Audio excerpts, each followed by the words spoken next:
धक्के मारती हैं। अगर उनसे थोड़े कर रहे हो जाओ ना, कुछ कह दो तो थप्पड़ मार देंगी। आंख मीच के बैठे हैं। अगर कोई पैसे वाला आ जाए उस टाइम सर सर सर उसके आगे पीछे भागते हैं। विकलांग आदमी आते हैं, बाहर अंदर चल, बाहर चल, बाहर चल, ऐसे बोलते हैं स्टाफ। उसे बाहर वाले ने मारा थप्पड़। कहाँ पर गए थे आप लोग? अंदर मारा उन्हें थप्पड़। हमने कहीं चक्कू मार दो नहीं हटेंगी। जब मेरे को धक्के मारने लगे जैसे मैं बोले, उसके बाद में चले आए, धक्के दे दिए। हरियाणा सरकार ने तो सुविधा इनको बहुत दे रखी है, लेकिन ये आंख मीचते हैं स्टाफ पूरा। करोड़ों रुपए लगाकर बिल्डिंग तैयार करवाई। सरकार ने सोचा लोगों को सुविधाएं मिलेंगी। बीजेपी सरकार लोगों के दिलों में राज कर रही है, लेकिन नीचे बैठे कर्मचारी सरकार की बदनामी करने में लगे हुए हैं। ये तस्वीरें हैं पानीपत के सिविल अस्पताल की। लंबी लंबी कतारें हैं, लोगों का गुस्सा फूट पड़ा है। कोई दिव्यांग है तो कोई महिला है, कोई व्यक्ति है जिन्होंने अलग अलग आरोप लगाए हैं। उनका कहना है कि यहाँ पर जब वो आते हैं डॉक्टर तो उनसे सही तरीके से पेश आते हैं, लेकिन बाहर बैठे कर्मचारी और कुछ अन्य कर्मचारी जो यहाँ पर काम कर रहे हैं उनके साथ बदतमीजी की जाती है। बस केवल इनकी आंखों से आंसू नहीं निकले, इनकी आवाज, इनके शब्द बता रहे हैं कि इनके साथ क्या हुआ होगा। सबसे पहले एक महिला की सुनवाते हैं, जिसका कहना है कि अल्ट्रासाउंड करवाने के लिए वो दर दर की ठोकरें खा रही है, और जब वो यहाँ पर आती है तो वहाँ पर बैठी महिला कर्मचारी उसके साथ बदतमीजी करती है। हरियाणा सरकार के द्वारा पानीपत के लोगों को कई सौगात के तौर पर उपहार दिए गए थे, जिसमें से पानीपत का जो सिविल अस्पताल है वो भी एक इसी की देन है। लेकिन अब कहीं ना कहीं जो गरीब जनता है वो पानीपत के सिविल हॉस्पिटल पर बड़े सवाल खड़े करते हैं। यहाँ के गरीब जनता का कहना है कि डॉक्टर जो है वो तो अपना सही तरह से काम कर रहे हैं, जो नीचे का स्टाफ है वो अपना कार्य सही तरह से नहीं कर रही।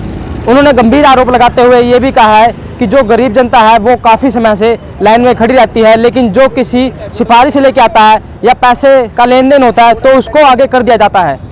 आखिर क्या कुछ पूरा मामला है, जानने के लिए देखिए पूरी खबर। कि भाग जा, 3 बार गए, 3 बार भी धक्के मार दिए। किस बीमारी के चेक करवाने के लिए? वो अल्ट्रासाउंड के लिए। अरे यहाँ कुछ नहीं देखते, धक्के मार देते हैं, कागज भी फेंक दिए बाहर।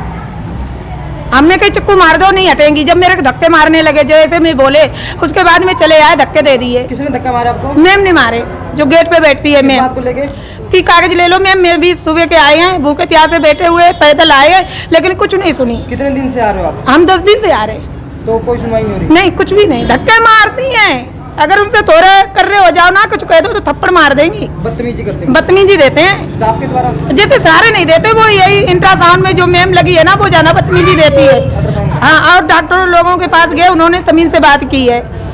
जो नीचे का स्टाफ है वो बदतमीजी करता है? हाँ, वो जो अल्ट्रासाउंड में है ना मैम वो ज्यादा करती है बदतमीजी। जो अब उस व्यक्ति की भी सुनिए जिन्होंने जो बताया, उसे सुनकर शायद आपको भी गुस्सा आ जाएगा। वो व्यक्ति दवाई लेने के लिए आया था, लेकिन उसके साथ बदतमीजी तो छोड़िए, उसे थप्पड़ तक मारा जाता है, ऐसा उसका आरोप है। एक बार वो भी सुनिए। आप यहाँ पर आए थे, क्या हुआ? हम आए थे यहाँ दवाई लेने आए। मेरे पापा हरियाणा का है, यूपी का है, ये बोला था, उन्हें थप्पड़ मार दिया, जान के मारा है।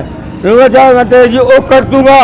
किसने थप्पड़ मारा? उसे बाहर वाले ने मारा थप्पड़। कहाँ पर गए थे आप दवाई लेने? अंदर मारा उन्हें थप्पड़, कहाँ पर गए? अंदर 3 नंबर में। 3 नंबर में? हाँ जी। तो जिसने थप्पड़ मारा वो 3 नंबर के अंदर था या बाहर था? बाहर मारा, अंदर लेके मारा है। किस चीज की दवाई लेने आए थे आप? मैं अब दवाई लेने आया था, बीपी चेक करवाने आया था मैं। आपकी खुद की दवाई थी? है? आपकी दवाई थी? हाँ जी। तो ऐसे में एक दिव्यांग व्यक्ति की भी बातें सुनवाते हैं। उसका गुस्सा भी फूट पड़ा। उसका कहना है कि सरकार अच्छा काम कर रही है, डॉक्टरों का अच्छा व्यवहार है, लेकिन बाहर बैठे कर्मचारी उनके साथ बदतमीजी करते हैं। हरियाणा सरकार ने तो सुविधा इनको बहुत दे रखी है, लेकिन ये आंख मीचते हैं स्टाफ पूरा। विकलांग के लिए कोई सुविधा नहीं दे रखी। मैं कल 12 बजे से एक्सरे करवाने के लिए डॉक्टर को बोला कि आ जाएंगे। स्टाफ कहता है हम क्या करें, नहीं आया तो करा लो जाके अपना को। मगर सर कोई सुविधा तो होगी, सरकार ने आपको किस लिए रखा है यहाँ पर? तो जब मेरी सुनवाई नहीं करी, मैं सीधा सीएमओ के पास गया। सीएमओ ने फिर ऑर्डर किया इनको, उस टाइम फिर एक्सरा वहीं बेड के ऊपर गया। उसके बाद विकलांगों के लिए सीधा लाइन के अंदर लगे, जब पर्ची मिलेगी 2-2 घंटे नंबर लगाओ। विकलांग आ नहीं सकते लाइन के अंदर, ना पर्ची देते, ना कोई सुविधा करते, ना देखते हमारी तरफ को बिल्कुल भी। सरकार के द्वारा सुविधा दी गई है, लेकिन कहाँ नाकामी देखने को मिली? नाकामी स्टाफ से हो रही है जी, बिल्कुल लापरवाही हो रही है, आंख मीच के बैठे हैं। अगर कोई पैसे वाला आ जाए उस टाइम सर सर सर उसके आगे पीछे भागते हैं। विकलांग आदमी आते हैं, कहे बाहर अंदर चल, बाहर चल, बाहर चल, ऐसे बोलते हैं स्टाफ। गार्ड तक भी अंदर नहीं जाने देते। इमरजेंसी के अंदर बंदा दाखिल है, मैं बोल रहा हूँ मगर सर मगर दाखिल है इसमें देखो तो कर रहे हैं डॉक्टर, इलाज कर रहे हैं, डॉक्टर से पूछो, मैडम कर रही है, मैडम से पूछो वो स्टाफ कर रहा है।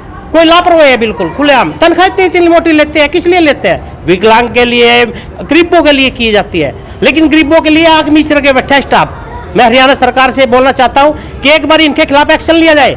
विकलांगों के लिए बिल्कुल सुविधा नहीं है, एक पर्ची की, एक डॉक्टर की स्पेशल कोई वो नहीं है। विकलांग आदमी लाइन में कैसे लगेगा? कुछ मरीजों से बात हुई है कि इलाज तो टाइम में मिल जाता है यहाँ पे, आप कह रहे मिलता नहीं। नहीं, बिल्कुल नहीं मिलता जी। देखो मौके में चल के मैं दिखाता हूँ, पर्ची जहाँ कटती है वहां पर विकलांगों के लिए क्या सुविधा दे रखी। विकलांग कैसे जाएगा पर्ची कटवाने के लिए इतनी भीड़ के अंदर? वो 4 घंटे बेचारा एक साइड में बैठे रहेगा। मैं 100% विकलांग हूँ, बता धक्का में कैसे घुसूंगा?